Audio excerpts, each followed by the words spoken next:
Welcome today to the Gemini and GIMI demonstrations. How many people were able to make it to one of the, either the GIMI or the Gemini tutorial yesterday? A few of you.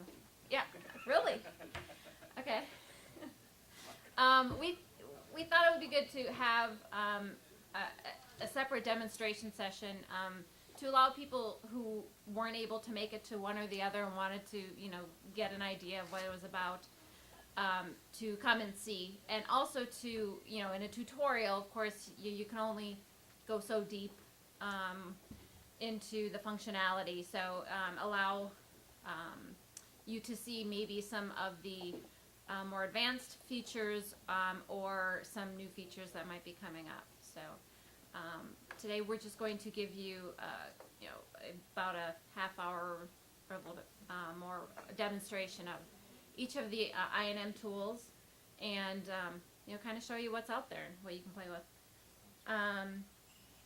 and use. I'm just going to quickly go over just some of the basics of each of these tools if you're not familiar with them and weren't able to get into it, and then we'll get into the fun part of it. So we have the two GENI I&M projects. You've probably heard the names several times over the last few days. Each of these is based on a different set of measurement and orchestration tools. So if you're wondering, why two different I&M projects, they're each based on a different set of tools, and each of them brings a different set of capabilities and services to the table for experimenters to be able to gather measurements in their experiments. So each one started developing on a different set of aggregates. GIMI started developing on Orca ExoGeni, and Gemini on ProtoGeni InstaGeni. And then in this last few months, both added the capability to work on the other. So you'll see some demonstration of that with the GIMI group is going to show you working on InstaGeni today. So the idea is that you aren't tied to one particular aggregate if you want to use a certain set of tools. Both also are able to push measurement results on metadata to iRods.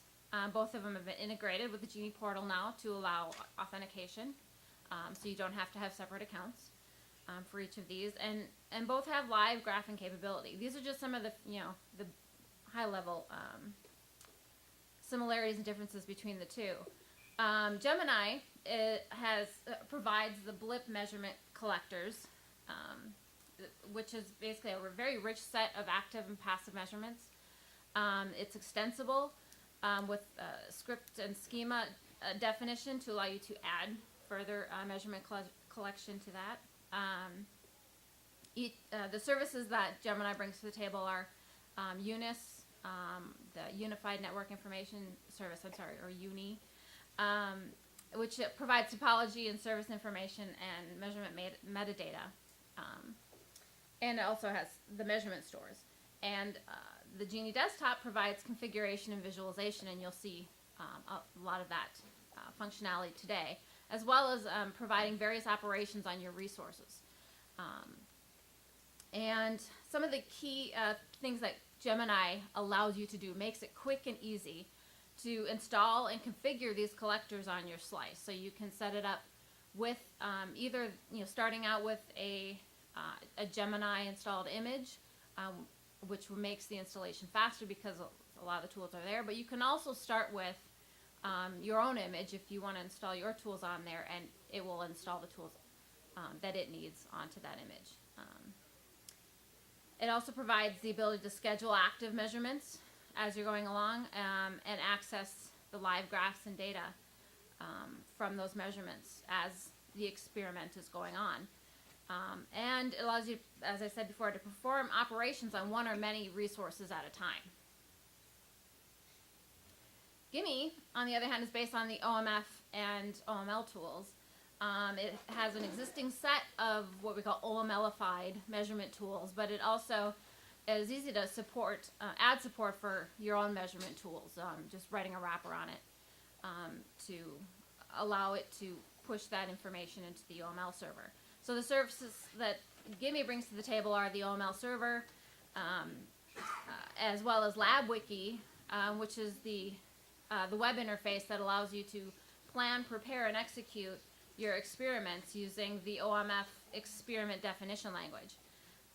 And it has a pluggable architecture if you would like to add support for other tools. If you want to use something other than the OEDL and write things in your own scripts or use other sets of tools, it allows you to plug that in to the LabWiki. And what GIMI makes it quick and easy to do is to orchestrate not only the measurements, but also the experiment tasks as you go along. So you can orchestrate the entire experiment. You can parameterize that, that script. So if you want to change it for different topologies or different configurations, that's easy to do, and as well as repeat that experiment or make small tweaks and run it again, as well as running closed loop experiments. As you may have heard Mike talk about at the demonstration today at the plenary. And it provides the ability to record notes and capture your graphs from your experiments from each run into a set of notes to keep track along the way. So hopefully that provides you a good overview of what those are. Now let's get into the fun of it. GEMINI is going to start first. Jim and Ezra will be presenting to you some of the features available there, and then Mike will follow with GIMI.